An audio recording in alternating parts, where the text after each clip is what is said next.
এই নাও, খাবারটা খেয়ে নাও। কথায় বলে সময় সব ব্যথাকে ভুলিয়ে দেয়, কিন্তু সময়ই তো আমার ব্যথার কারণ। 14 বছর কম সময় নয়, বিশেষ করে তখন যখন আপনার রোজকার খাবার এই হাক্কা নুডলস। কিন্তু আমি খাবো, আমাকে যে বাঁচতে হবে এইটা জানার জন্যে যে আমার কোন শত্রু আছে যে আমাকে এতটা ঘেন্না করে। কখনো না কখনো সে তো আমাকে মুক্তি দেবেই এই খাঁচাটার থেকে।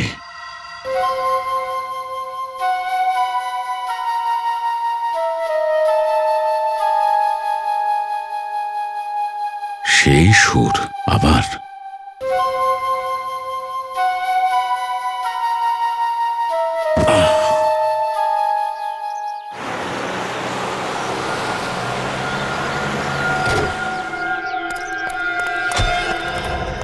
খোল খোল খোল খোল খোল খোল।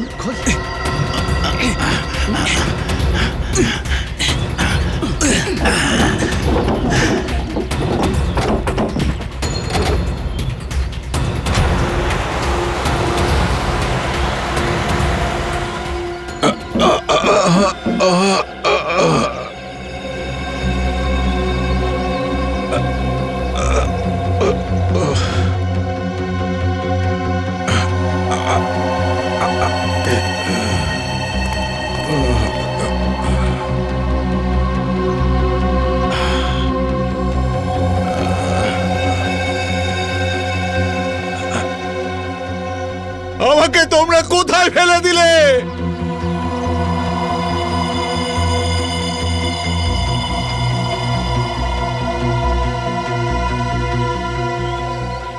বন্দুক? ওরা আমাকে বন্দুক দিল কেন?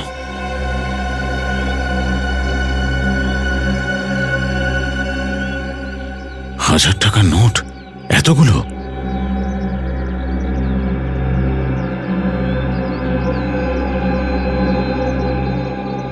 এ আবার কিরকম মোবাইল ফোন?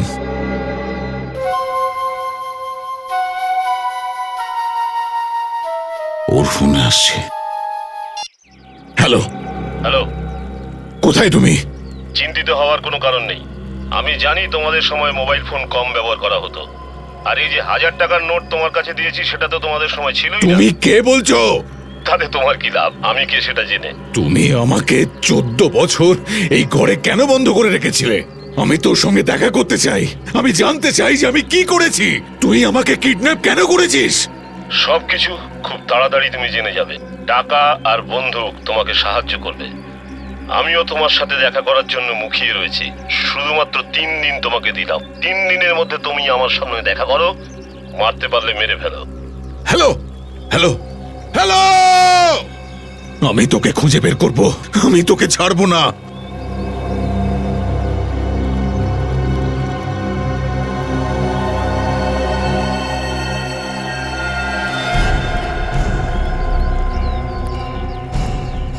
এটা কোন জঙ্গল?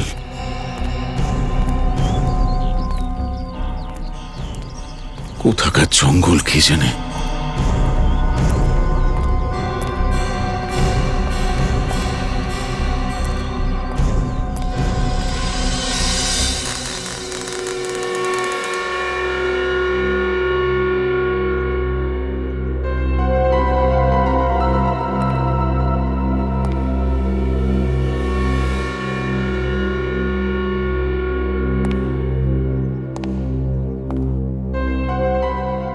আমার এত সুন্দর বাড়িটার উপর নজর পড়ে গেল।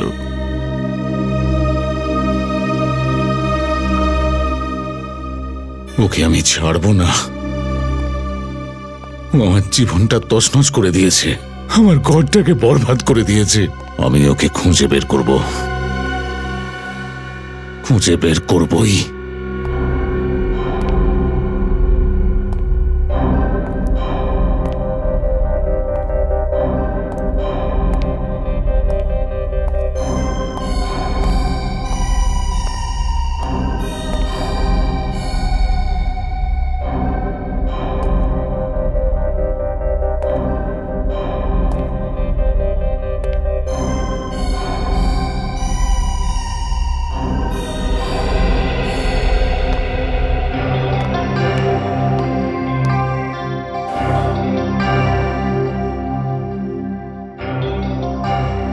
কি সুন্দর দেখতে, মীরার খুব পছন্দ হবে।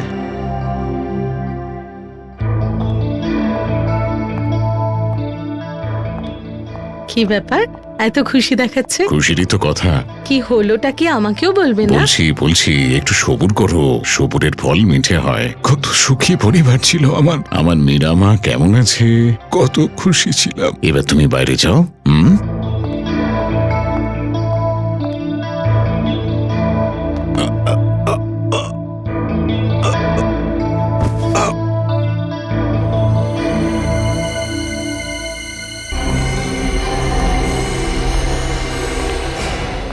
লকেট এখানেই হবে।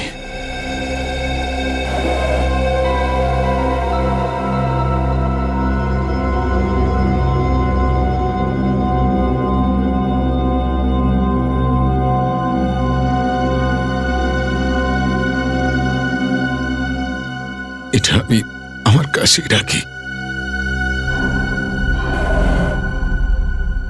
এখানে একটা ডায়েরি থাকার কথা, এখানেই থাকবে। এই তো।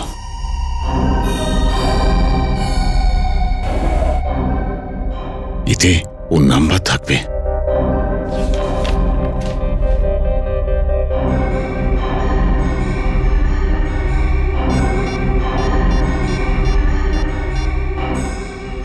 হ্যালো গিরিশ, আমি দেব। কোথায় তুই? কিরকম আছিস? কোথায় ছিলিস এত বছর? গিরিশ, আমি এসব কথা ফোনে বলতে পারবো না, তুই দেখা করতে পারবি?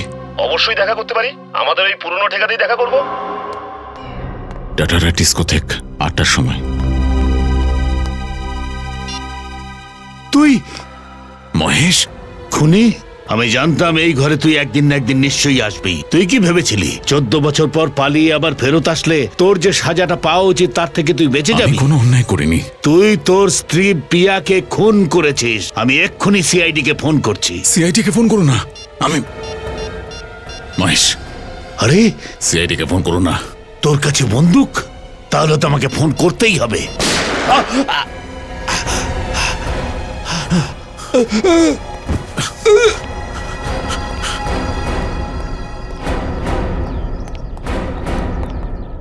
তাহলে আপনি সেই লোকটাকে দেখেছিলেন যে আপনাকে গুলি করেছে? হ্যাঁ স্যার, দেব ছিল ওটা। দেব? কে কে এই দেব? আগে ও আমার প্রতিবেশী ছিল। আজ থেকে 14 বছর আগে ও ওর স্ত্রী প্রিয়াকে খুন করে পালিয়ে গিয়েছিল, যে আজ পর্যন্ত ধরা পড়েনি। ও কি নিজের ঘরে ফিরে এসেছিল? আগে হ্যাঁ, যখন আমি আপনাদের ফোন করে বলবার চেষ্টা করছিলাম তখন আমাকে গুলি করে দিয়েছে। আচ্ছা, সেই সময় দেব একলাই ছিল নাকি ওর সঙ্গে কেউ ছিল? ও তো একাই ছিল। আমাকে গুলি করবার আগে ও কোনো গিরিশ নামে কারোর সঙ্গে ফোনে কথা বলছিল। কি ধরনের কথা বলছিল? আপনি কিছু শুনেছেন? ও ওকে বলছিল যে টাটারা ডিস্কো থেকে দেখা করবে রাত 8টার সময়। টাটারা ডিস্কোথেক রাত 8টার সময়? 8টা বাজতে এখনো 4 ঘন্টা বাকি। ততক্ষণে দেবের ঠিকুজি কুষ্টি বার করি। পেয়ে গেছি স্যার, এই দেখুন দেবের কালো কুকর্মের নথিপত্র। তো এই দেব আজ থেকে 14 বছর আগে 24শে এপ্রিল 1998 নিজের স্ত্রীকে নিজের হাতে খুন করেছিল, পেটে ছুরি ঢুকিয়ে। হ্যাঁ স্যার, আর ও খুন করে পালিয়ে গেছিল। আর পুলিশ ছুরির ওপর থেকে ওর আঙুলের ছাপও পায়। আর ঠিক ঘটনার স্থলে দেবের রক্তের ফোঁটাও পাওয়া গেছিল, কিন্তু এত কিছুর পরেও পুলিশ ওকে ধরতে পারেনি। আর আজ 14 বছর বাদে দেব আবার ফিরে এসেছে। স্যার, দেবের ফিরে আসার পেছনে নিশ্চয়ই কোনো জোরালো কারণ আছে, না হলে বাড়িতে গিয়ে ও নিজেকে কেন বিপদে ফেলতো? এতে তো এটাও লেখা আছে যে ওই সময় দেবের একটা 2.5 বছরের বাচ্চা মেয়েও ছিল, মীরা। আর ওর মায়ের মৃত্যুর পর থেকে ও বেপাত্তা। আসছে তো না আজ রাত্রে এই দেব টাটারা ডিস্কো থেকে? বহু প্রশ্নের মুখোমুখি হতে হবে আজ এই দেবকে।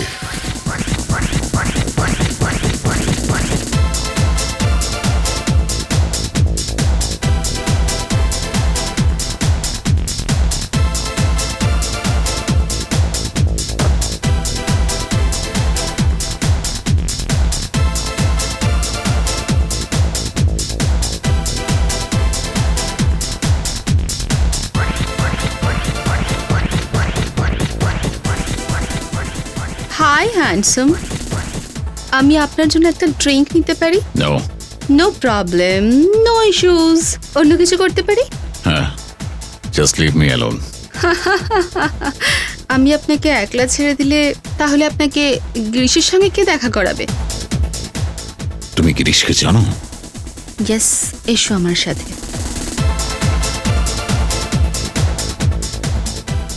গিরিশ, দেখো তোমার সঙ্গে দেব দেখা করতে এসেছে।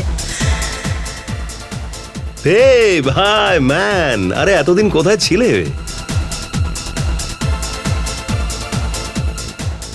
কি মজা হচ্ছে, এ গিরিশ নয়? ঠিক বলেছো, আমি বরযাত্রী, তোমার বরযাত্রীতে সামিল হতে এসেছি। দেব, আরে তুই কেমন আছিস? আরে আরে আমি তোকেই খুঁজে বেড়াচ্ছিলাম। কেমন আছিস তুই? হ্যাঁ, চল বাড়িতে চল, আমার তোর সাথে অনেক কথা আছে।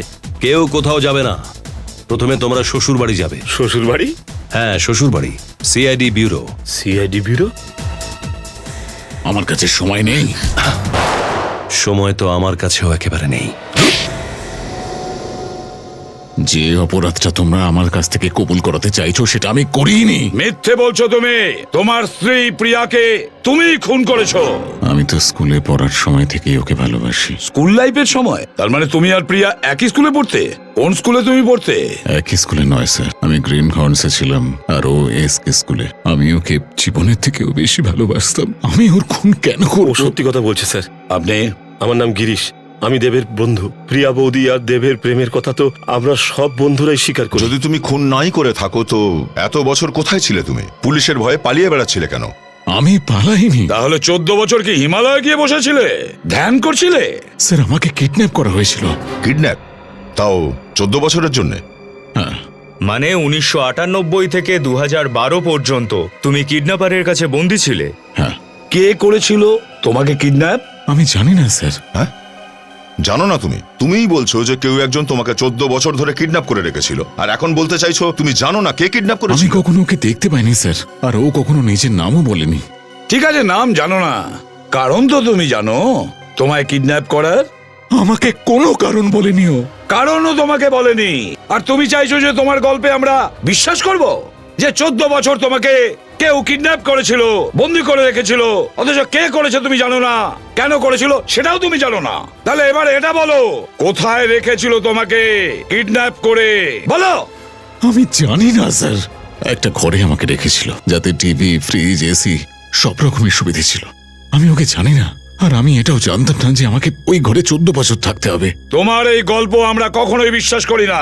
তবু আরো একবার তোমাকে সুযোগ দিচ্ছি, সত্যি করে বলো, একদম প্রথম থেকে, যেদিন তুমি কিডন্যাপ হয়েছিলে সেদিন থেকে। 21 এপ্রিল 1998। আমার ছোট্ট পৃথিবীটা আনন্দে ভরা ছিল। আমরা খুব খুশিতে থাকতাম, আমি, আমার স্ত্রী প্রিয়া আর আমাদের ছোট্ট বাচ্চা মীরা। কি সুন্দর দেখতে, ওর খুব পছন্দ হবে।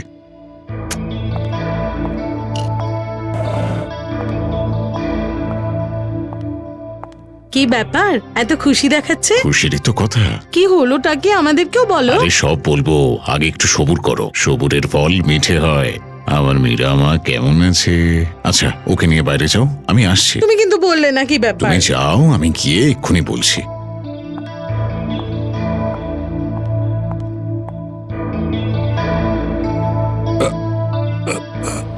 এটা কি হচ্ছে? আর তারপরে আমি অজ্ঞান হয়ে যাই।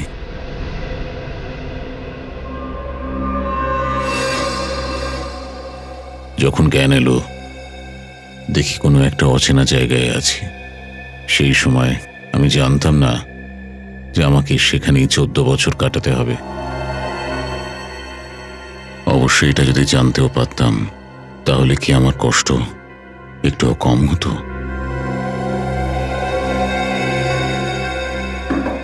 দরজা খোলো। আমাকে বন্ধ করে দিয়েছো কেন? আরে কেউ আছো? কেউ শুনতে পাচ্ছ? আমাকে ভেতরে বন্ধ করে দিয়েছো কেন?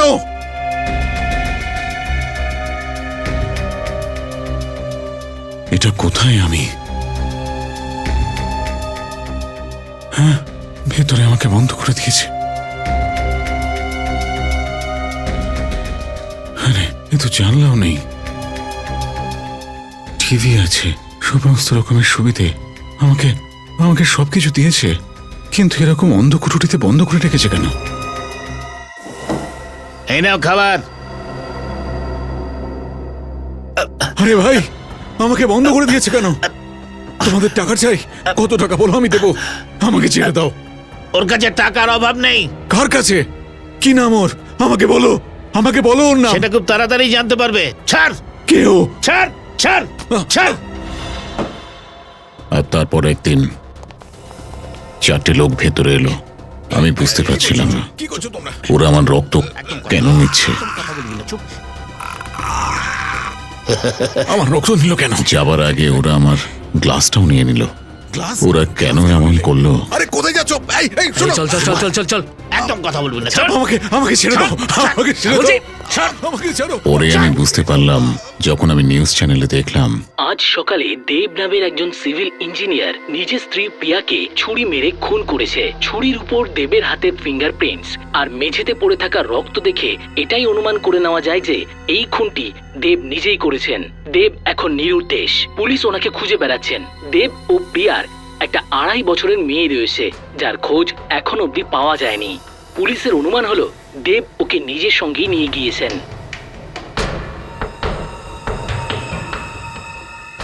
ভগবান, কি করছে?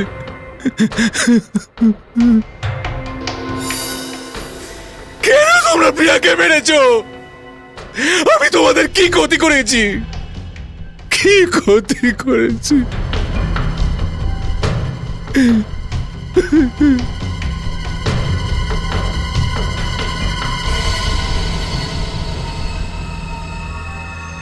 আমি ওকে কি করে মারতে পারি?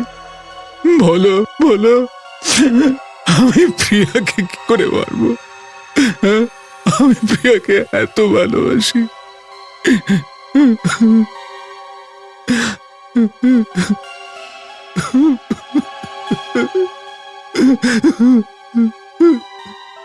কি হচ্ছে সব? মীরা, ওর মেয়ে মীরা, ও কোথায়? মীরার সঙ্গে তোমরা কি করেছো? আমার বাচ্চাটা কোথায়? আমি তোমাদের কি করেছি? আমাকে মাফ করে দাও, আমার বাচ্চাটাকে ফিরিয়ে দাও। এইভাবে ও আমার অত সুন্দর জীবনটাকে বরবাদ করে দিয়েছে। এখন আমার জীবনের একটাই লক্ষ্য, বদলা। ওকে মেরে আমাকে যদি ফাঁসিতেও যেতে হয় তাতে আমার কোনো পরোয়া নেই। আমার পরোয়া নেই। তোমার মেয়ে মীরা, ও কোথায় আছে? জানি না কোথায় আছে, কেমন ভাবে আছে, আমি কিচ্ছু জানি না। ভরসা রাখো দেব, তুমি আইনকে নিজের হাতে নিও না। সিআইডির লোকেরা ওই খুনিকে সাজা অবশ্যই দেবে, আর তোমার মেয়ে মীরাকেও খুঁজে বার করবে। আমার মনে হচ্ছে যে অবশ্যই এই কাজটা কোনো পুলিশ অফিসার অথবা ফরেন্সিক ডাক্তারেরই হবে। না হলে দেবের আঙুলের ছাপ তুলে হাতিয়ারের উপরে রাখা, তারপরে ব্লাড স্যাম্পলকে ঠিক জায়গায় রাখা, এটা কোনো আনাড়ি লোকের কাজ হতে পারে না স্যার। একদম ঠিক বলেছো তুমি। একটা কথা বলো দেব, এই বন্দুকটা আর এই ফোনটা, এই দুটো তোমার কাছে কিভাবে আসলো? ওই দিয়েছে, আমার স্যুটের পকেটে রেখে দিয়েছে। আর ওর ফোনও এসেছিল প্রাইভেট নাম্বার থেকে। প্রাইভেট নাম্বার থেকে ফোন এসেছিল? কি বলেছো? যদি আমি 3 দিনের মধ্যে ওকে খুঁজে না পাই ও আমাকে মেরে ফেলবে। আমার বন্ধুর প্রাণটা বাঁচিয়ে দিন স্যার, এতদিন বাদে দেখা হয়েছে ওর সাথে আমার, আমি আবার হারাতে চাই না ওকে। আপনি চিন্তা করবেন না, আপনার বন্ধু দেবের কিচ্ছু হবে না। স্যার এই লোকটা খুবই চালাক ধরনের, কেননা প্রাইভেট নাম্বার তো সবাই পায় না। দেব, ওই গলাটা কি চেনা জানা মনে হয়েছিল তোমার যখন তুমি ফোনে কথা বলেছিলে ওর সাথে? না স্যার। আচ্ছা ঠিক আছে, ওই জায়গার ব্যাপারে তো কিছুটা বলো। মনে করো, ভালো করে চিন্তা করো, বলো। একটা ঘর ছিল, সেই ঘরে কোনো জানলা ছিল না, বাইরে থেকে কারোর কোনো আওয়াজ আসতো না। আমি তো একটা মানুষের গলার আওয়াজ শুনতে পাগল হয়ে গিয়েছিলাম। তবুও তুমি কিছু তো শুনে থাকবে, ওখানে বাইরে থেকে কোনো আওয়াজ আসতো, হয়তো কোনো অদ্ভুত ধরনের শব্দ। আওয়াজ? হ্যাঁ হ্যাঁ স্যার, একটা মিউজিক, যেটা শোনার পর আমি অজ্ঞান হয়ে যেতাম। মিউজিক শুনে অজ্ঞান হয়ে যেতে? হ্যাঁ স্যার। আচ্ছা, আর কিছু? হ্যাঁ স্যার, প্লেনের ওড়ার আওয়াজ সারাক্ষণ আসতো স্যার। প্লেন আসা যাওয়ার শব্দ পেতে? তার মানে হলো দয়া, ওখানে এয়ারপোর্ট আছে একদম কাছে, যেখানে দেবকে বন্দি করে রেখেছিল। আর কোনো বিশেষ কথা? দেখো দেব, খুব ছোট্ট ছোট্ট কোনো কথাও আমাদের অনেক কাজে লাগতে পারে, মনে করো, ভাবো। হ্যাঁ স্যার, ওরা আমাকে সবসময় একই খাবার দিত স্যার। রোজ একই রকমের খাবার? হ্যাঁ স্যার, 14 বছর 3 রাত আমি একই জিনিস খেয়েছি, noodles, safe noodles, safe noodles. আচ্ছা দেব, বলো কখনো ওই নুডলসের স্বাদ বদলেছে কি? নুডলস গুলোর কি স্বাদ একই রকম ছিল, একই রকমের টেস্ট? না স্যার, 14 বছরে ওই টেস্ট কখনো বদলায়নি। ওই টেস্টটা আমার এখনো মনে আছে। আমার জিভে ওই টেস্টটা খোদাই হয়ে গেছে। আই এম সরি দেব, কিন্তু তোমাকে আরো একবার ওই নুডলস খেতে হবে আমাদের জন্য।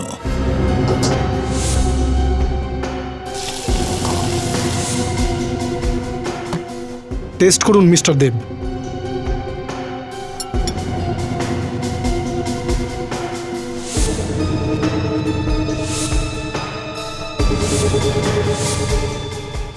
এরকম নয়, এই রেস্টুরেন্টের শেফকে। এটা ওই নুডলস নয়। আমার মনে হয় না এই নুডলসটা খাবার পর আমি আর কখনো খেতে পারবো বলে। এত খারাপ কেন?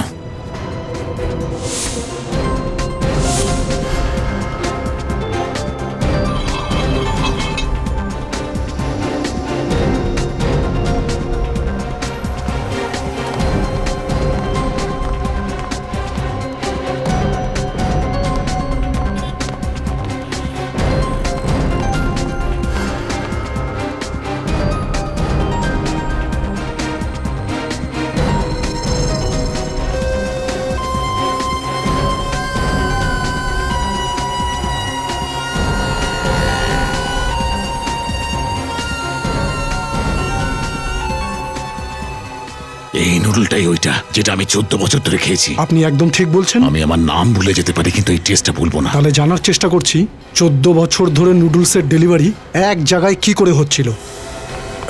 এই, এই, এই, দাঁড়া। এই, এই, দাঁড়া, দাঁড়া, দাঁড়া, দাঁড়া।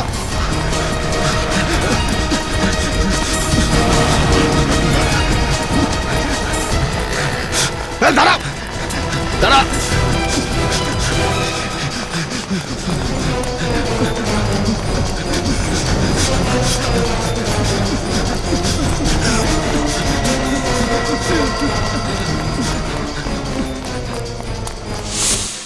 আরে পাটলা, তুই এখানে কি করছিস? আমার পিছনে ওই সিআইডির লোকেরা। দাঁড়া, কেউ নড়বে না, বন্দুক নিচে করো।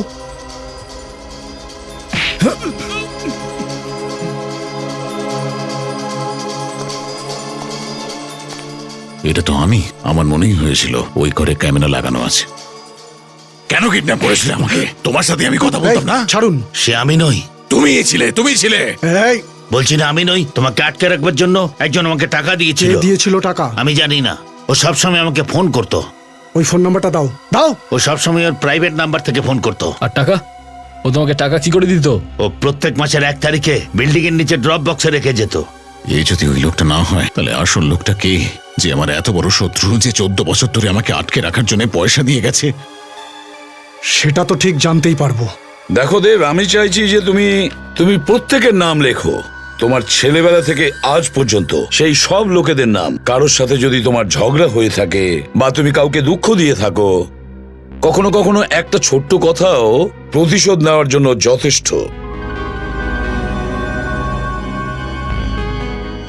প্রতীক, মঙ্গল, শুভম, সিদ্ধার্থ, শকি, চেরি,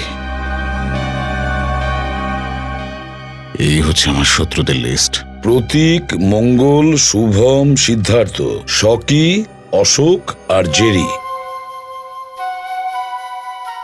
স্যার, এটা ওরই ফোন। স্পিকার ফোনে কথা বলো। হ্যালো। হ্যালো দেব, কেমন আছো? বাইরে খুব আনন্দ হচ্ছে তাই না? যতদিন তোর সঙ্গে দেখা না হবে ভালো কি করে থাকবো? 24 ঘন্টা, আর মাত্র 24 ঘন্টা আছে। তারপর দুইজনেই সামনাসামনি হব। নিজের জীবনের শেষ দিনটা আনন্দ করে কাটাও দেব। তুই যতটা পারিস বেঁচে নে, যেখানে পারিস লুকিয়ে থাক। আমি তোকে পাতাল থেকেও খুঁজে বের করব। যখন সিআইডির লোকেরা ঘিরে ধরে থাকে তখন পিঁপড়েরও পাখনা গজায়। যদি তোর মনে হয় যে সিআইডির লোকেরা তোর জীবন বাঁচাতে পারবে, তাহলে তুই অনেক বড় পাঠা। নিজের শত্রুদের লিস্টে আমার নামটা লিখতে ভুলে গেলি দেব। তুমি কে? সামনে কেন আসছো না? আমার সঙ্গে দেখা করছো না কেন? তাড়াতাড়ি দেখা হবে, ততক্ষণ নিজের মৃত্যুর অপেক্ষা কর। Hello, hello. এ কি করে জানতে পারলো যে দেবের আশেপাশে কি হচ্ছে? কেউ আমাদের ফলো করছে, আমাদের উপর নজর রাখছে। কিন্তু ফ্রেডি, ও তো এও জানে যে দেব এখন এখানে বসে আছে আর নিজের শত্রু লিস্ট বানাচ্ছে। কেউ আবার এখানে কোনো সিক্রেট ক্যামেরা বসিয়ে দেয়নি তো?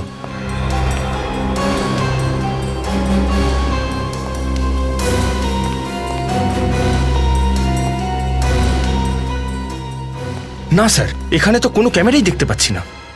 তার মানে স্যার,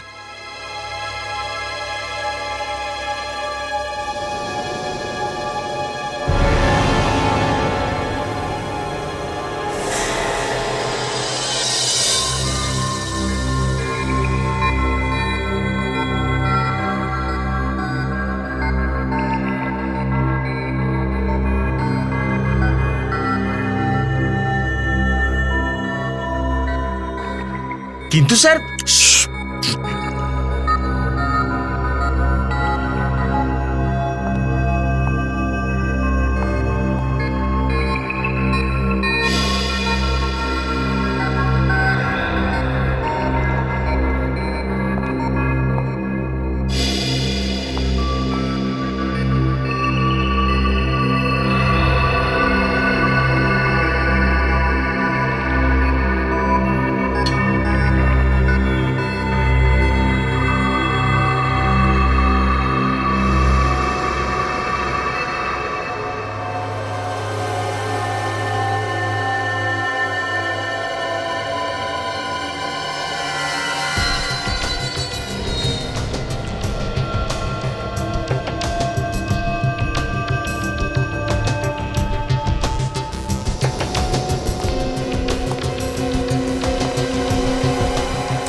বস, এবার কথা বলতে পারো।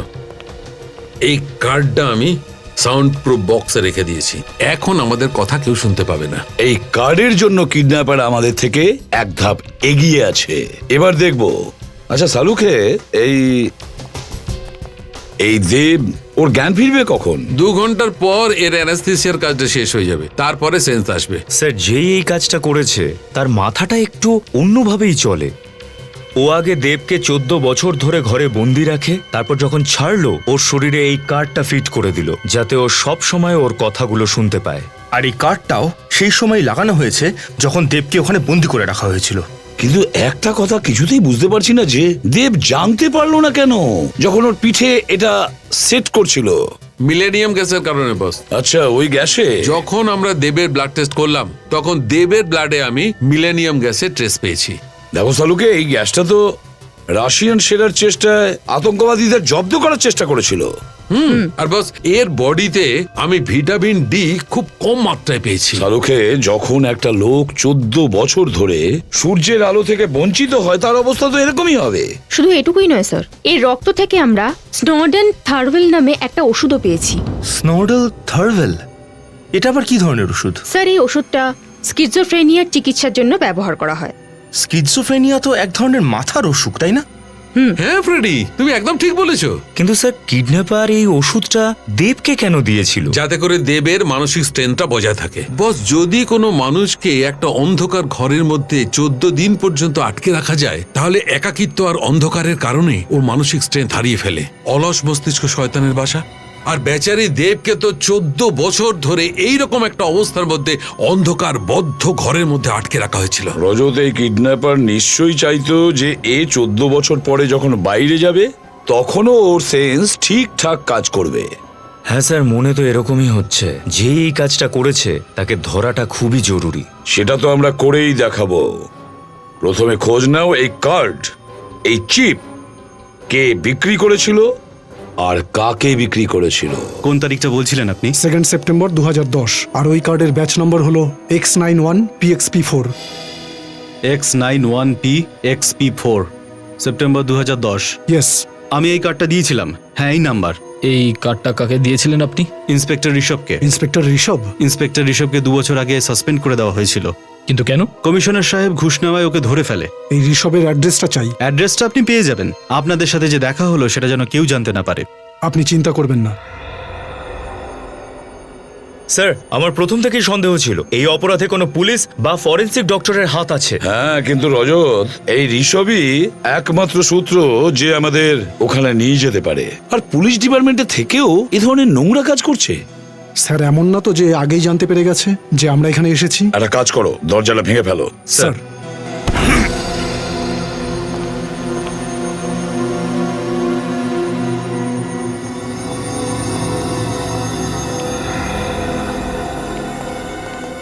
মনে হচ্ছে বাড়িতে কেউই নেই, কোথাও লুকিয়ে বসে নাই তো? দেখো তো, ভালো করে দেখো, যাও ছড়িয়ে যাও।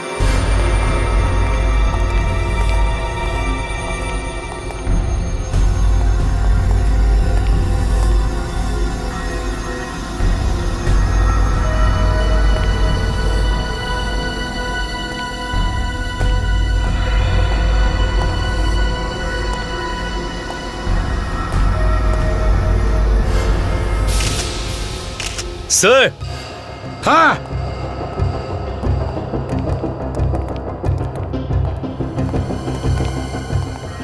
মাই গড,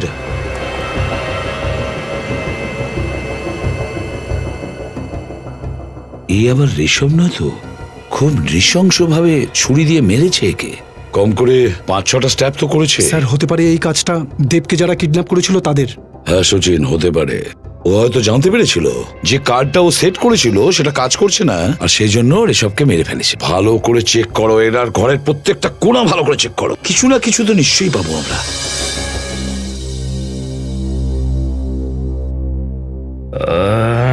এই দিলাম আমার নেক্সট চাল।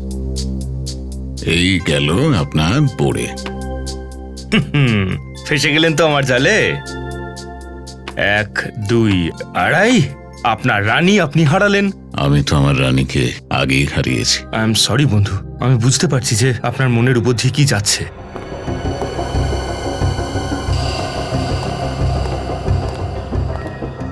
এটা কি?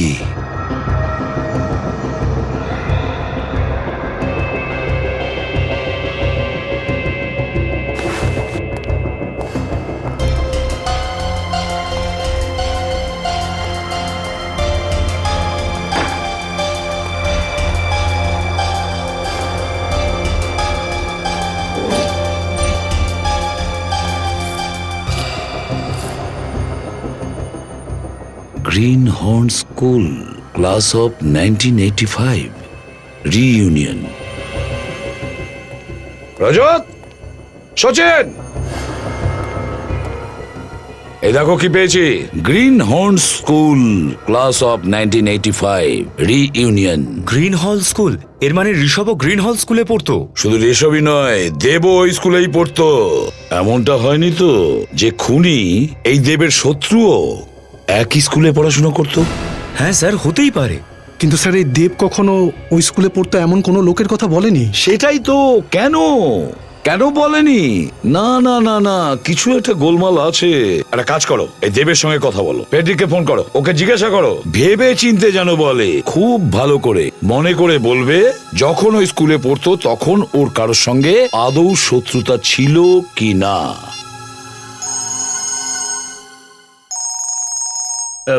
1 মিনিট। Hello sir. হ্যাঁ ফ্রেডি, দেব তোমার সামনে আছে। 1 মিনিটের জন্য আমি আমার চোখের সামনে থেকে ওকে সরতে দিইনি স্যার। আমি জানি স্যার 3 দিন হয়ে গেছে, ওর জীবনের ঝুঁকি আছে। আচ্ছা, দেবের সঙ্গে কথা বলাও। হ্যাঁ দেব। অন্ধকার হয়ে গেল কেন? হ্যাঁ, ইলেকট্রিকের বিল তো আমি মিটিয়েছিলাম। ফ্রেডি, কি হয়েছে?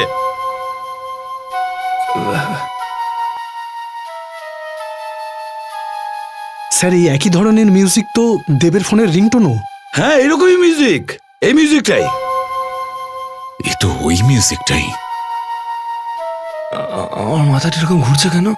আরে ফ্রেডি,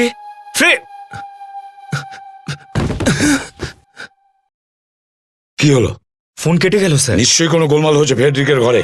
চলো ওখানে তাড়াতাড়ি, লেটস গো। ওয়েলকাম টু বিটেন world, how may assist you? নতুন ফ্ল্যাটের জন্য একটা স্ট্যান্ড ফ্যান আর কুলার নেব। এই পচা গরম থেকে একটু স্বস্তি চাই। বাজার চলতে সব ব্র্যান্ড তো আর ভরসাযোগ্য নয়। তার জন্য তো আমাদের ফ্যান আছে, all purpose bullet table fan, ceiling fan. আমাদের সিলিং ফ্যান কিন্তু 30 মাসের ওয়ারেন্টি সহ পাওয়া যায়। আছে ফারাটা 2 বছরের ওয়ারেন্টি, 17 থেকে 20 মিটার এয়ার ফ্লো, মধ্যবিত্তের সাধ্যের মধ্যে একমাত্র ভরসাযোগ্য ব্র্যান্ড বিটেন। আমাদের কুলারের কিন্তু অনেক range, 45 litres, 50 litres, 70 litres, 90 litres, 110 litres. Honeycomb সহযোগে বিটেনের সব কুলারের ওয়ারেন্টি 1 বছর। চেনা হাওয়ায় অচেনা অনুভূতির জন্য একমাত্র আদর্শ বিটেন। গরমে স্বস্তি পেতে বিটেনের ফ্যান হোক বা কুলার, আজই আনুন বাড়িতে। বিটেন, ডিজিটালি ইয়ার্স।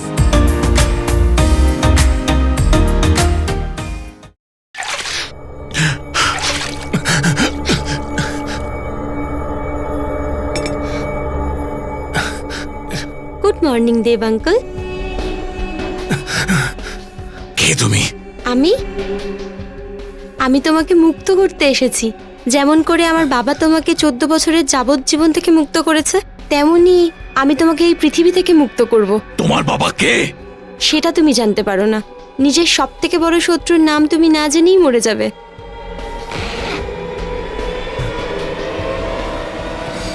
এই বন্দুকটা সামনে থেকে সরাও, সরাও এটাকে। দাঁড়াও, তুমি এরকম করতেই পারো না। সিআইডির সামনে তুমি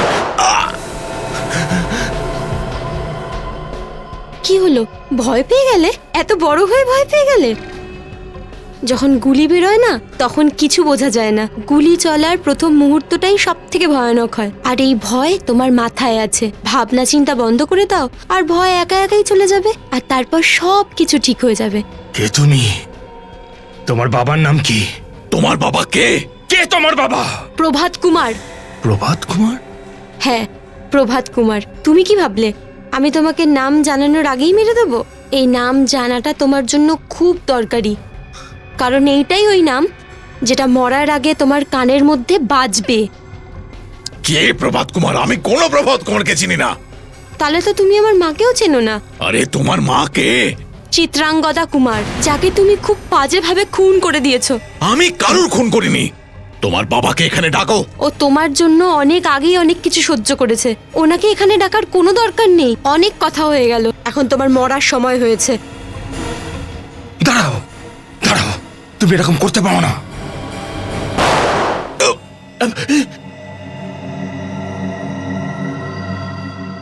তুমি এত তাড়াতাড়ি মরবে না, না? এই নাও। এই দাঁড়াও।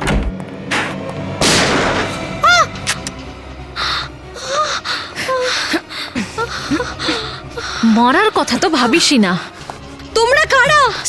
একে তাড়াতাড়ি হসপিটালে নিয়ে চলো, তাড়াতাড়ি তোলো ওকে। সাবধানে সাবধানে। যদি তোমরা এখানে না আসতে, তাহলে আমি ওকে মেরেই ফেলতাম।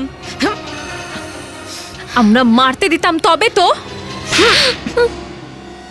এইটুকু বয়সে মনের মধ্যে এত ঘৃণা কেন? হ্যাঁ, ছোটবেলা থেকে আমার জীবনের একটাই উদ্দেশ্য, বদলা। ওই দেবের থেকে আমার মায়ের বদলা। এই প্রতিশোধ আর ঘৃণার বীজটা কে পুঁতেছিল তোমার মনের মধ্যে? তোমার বাবা প্রভাত কুমার নিজে? হ্যাঁ, আমার গর্ব হয় আমার বাবার জন্য যে উনি আমার মায়ের খুনিকে এত বড় শাস্তি দিয়েছেন। ওনাকে 14 বছর বন্দি রেখেছে, আর আমি এখন গুলি মেরেছি। আজ শুধু তোমার জন্য দেব হসপিটালে মৃত্যুর সঙ্গে পাঞ্জা লড়ছে, বুঝেছ? দেব তো মরবে, নিশ্চয়ই মরবে। ধরা পড়ার পরেও এতটুকু অনুতাপ হচ্ছে না তোমার? এখন যদি ফাঁসি হয় বা জেল, আমার কিচ্ছু যায় আসে না। চুপচাপ বলে দাও তোমার বাবা এই মুহূর্তে কোথায় আছে, বুঝেছো? না, একদম বলবো না। তো যখন বাবা মেয়ের উদ্দেশ্য পূরণ হয়েই গেছে, তখন শাস্তি নিচ্ছ না কেন নিজেরা? এখনো উদ্দেশ্যটা পূরণ কোথায় হলো? যখন দেব মরবে, তখন আমাদের উদ্দেশ্য পূরণ হবে। তুমি এভাবে শুনবে না, আমাদেরই কিছু করতে হবে। ফ্রেডি, এই প্রভাত কুমারের সমস্ত ডিটেল বের করো। সচিন, নিখিল, গ্রিন হর্ন স্কুলে যাও, ওখান থেকে খোঁজ নাও সব। Excuse me sir. বলুন। আমরা সিআইডি থেকে আসছি।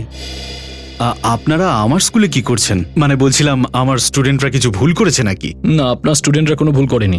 ব্যাস আপনার শুধু 1982 সালের স্টুডেন্ট ব্যাচের ব্যাপারে কিছু জানতে চাই। 1982 ব্যাচের ব্যাপারে? এক মিনিট স্যার। আসুন স্যার, এই ফাইলের ভিতরে আপনারা যা চাইছেন সবকিছু পেয়ে যাবেন। দেব এই ব্যাচেই ছিল, কিন্তু বাবার চাকরির বদলির জন্য 15ই জুলাই 1982-তে হঠাৎ স্কুল ছেড়ে চলে যায়।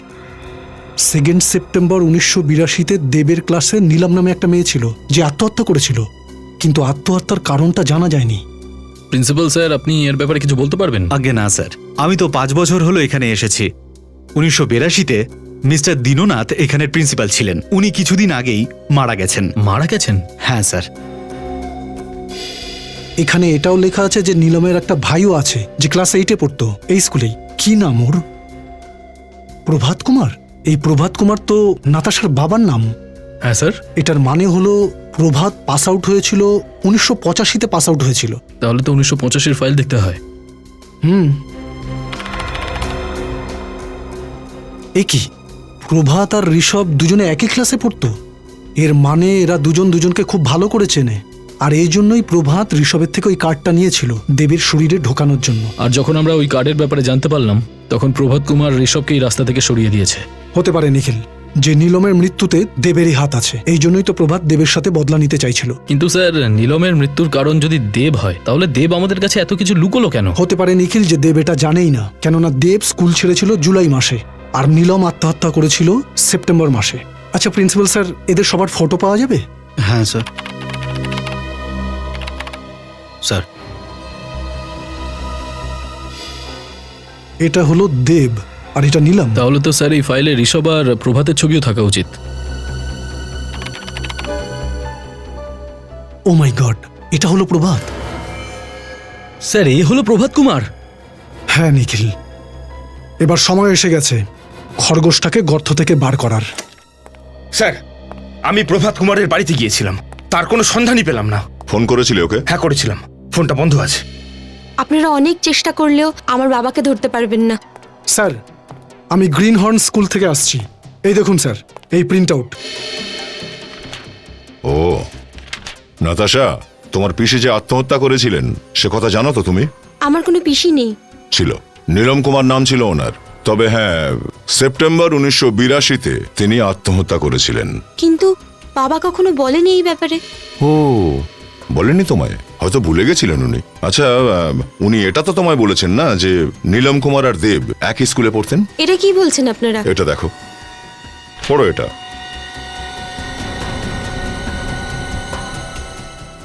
বাবা এতগুলো জিনিস আমার থেকে লোকালো কেন? তোমার বাবা তোমাকে জাস্ট ইউজ করেছে, তোমার মায়ের মৃত্যুর প্রতিশোধ নিতে নয়, বরং তোমার পিসির মৃত্যুর প্রতিশোধ নিতে।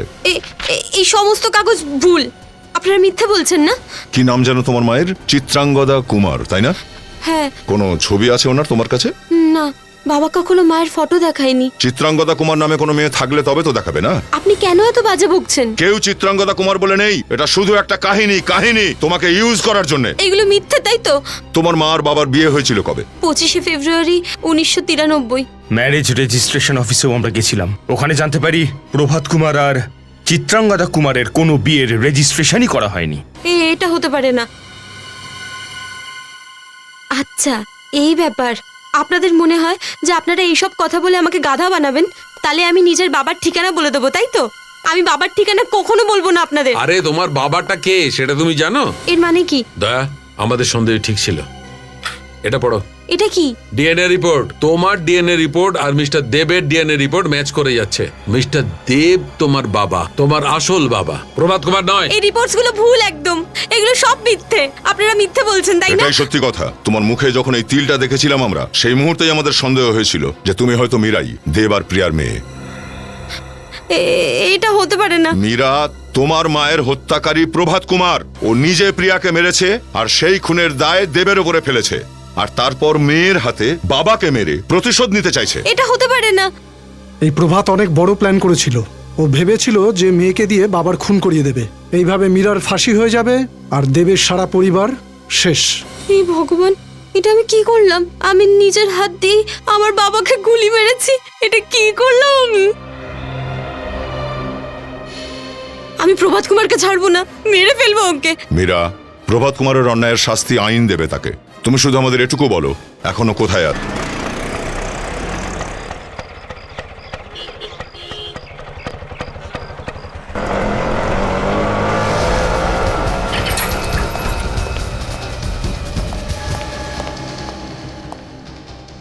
নাতাশা মা, তুমি এখানে?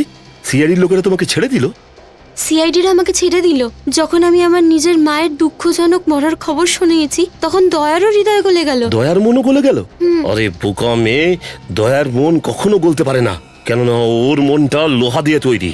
নিশ্চয়ই এর পিছনে কোনো উদ্দেশ্য আছে। একদম ঠিক বলেছিস তুই। এটা আমাদেরই প্ল্যান ছিল। মিস্টার প্রভাত কুমার ওরফে গিরিশ। হ্যাঁ, ধোকা। এত বড় বিশ্বাসঘাতকতা করলে তুমি আমার সাথে? বিশ্বাসঘাতক তো তুই, যে ছোটবেলা থেকে এখনো অবধি মিথ্যে বলছিস। মায়ের খুনির কথাতে আমি আমার বাবার উপর গুলি চালিয়েছি। তাহলে তুমি সবকিছু জেনে গেছো। অনেক চেষ্টা করলাম আমি যাতে কম রক্তপাত হয়, সবকিছু ভালোভাবে মিটমাট হয়ে যায়, কিন্তু এখন আমার মনে হচ্ছে এখানে আমার 4-4টে লাশকেই বিছিয়ে রাখতে হবে। তুই লাশ বিছিয়ে দিবি? লাশ বিছানোর অবস্থায় থাকলে তবে না? বল, কেন করেছিস এই সব? কারণ আমি দেবকে শেষ করে দিতে চেয়েছিলাম। কি শত্রুতা ছিল তোর দেবের সাথে? দেব আমার বোনের খুনি। কিন্তু নীলম তো আত্মহত্যা করেছিল না? দেবের ব্যবহারের জন্যই আমার বোন আত্মহত্যা করেছে। কেননা গ্রিন হাউস স্কুলে ও সবাইকে এই বলে বদনাম করে দিয়েছিল যে ও নাকি তাকে ভালোবাসে, বিয়ে করতে চায়, যেখানে এসব কিছুই হয়নি। দেব তো 1982 জুলাই মাসে স্কুল ছেড়ে চলে গেছিল।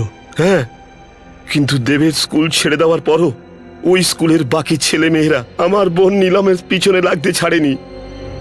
আর মানসিক বিধ্বস্ত হয়ে ও গলায় দড়ি দিল। গিরিশ, তোর বোনের সঙ্গে যা যা ঘটেছিল সেগুলো খুবই অন্যায়, কিন্তু প্রতিশোধ নেওয়ার জন্য তুই দেবের সঙ্গে যা যা করেছিস সেগুলো ঠিক করিসনি। এত বছরের প্রতিহিংসার আগুন আমার মনের মধ্যে জ্বলছিল, আর আমি তাকে কোনোদিন নিভতেও দিইনি। ঠিক সময়ের জন্য আমি অপেক্ষা করছিলাম, কেননা দেব আমাকে চিনত না। এই জন্য গিরিশ হয়ে ওর সাথে আমি বন্ধুত্ব করি। এসব করে কি লাভ হয়েছে তোর? তোর মরে যাওয়া বোন ফেরত তো আসেনি, তাই না? আর তোর কপালে এখন শুধু ফাঁসির দড়িটাই আছে। ডক্টর, ওর শরীর এখন কেমন? গুলিটা একদম হার্টের পাশেই লেগেছে আর রক্ত অনেকটা বেরিয়েছে, কিন্তু বাঁচবেন কিনা জানি না। না ডাক্তার বাবু, এরকম বলবেন না। যদি আমার বাবার কিছু হয়ে যায় তাহলে আমি নিজেকে ক্ষমা করতে পারবো না। আমাদের যতটুকুনি করবার দরকার ছিল করেছে, এবার ওনাকে ভগবানই বাঁচাতে পারে। বাবা, বাবা ওঠো না। আমি তোমার মেয়ে মীরা। আমি তোমাকে চিনতে পারিনি, কিন্তু তোমার তো আমাকে চেনা উচিত ছিল না। বাবা, উত্তর দাও। এত বছর পর তোমার মেয়ে ফেরত এসেছে, তুমি উঠে ওকে আদর করবে না? ও নো, ওনার অবস্থা আরো খারাপ হয়ে যাচ্ছে। বাবা, তুমি আমাকে ছেড়ে কোথাও যেতে পারো না, বুঝতে পেরেছো? তুমি মাও আমাকে ছেড়ে চলে গেছে। যদি তুমি এখন চলে যাও তাহলে আমাকে কে দেখবে? বাবা ওঠো না বাবা। হে ভগবান, তুমি প্লিজ আমার বাবাকে বাঁচিয়ে দাও। আমি জেল চলে যাব, নিজের সমস্ত খারাপ কাজের শাস্তি মাথা পেতে নেব, কিন্তু তুমি আমার বাবাকে বাঁচিয়ে নাও প্লিজ। ভগবান ওঠো না বাবা।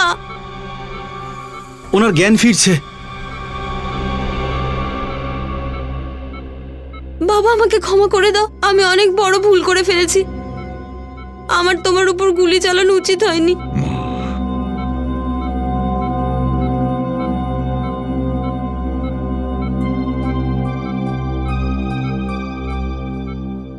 চোদ্দ বছর ধরে এটা ঢাকা ছিল।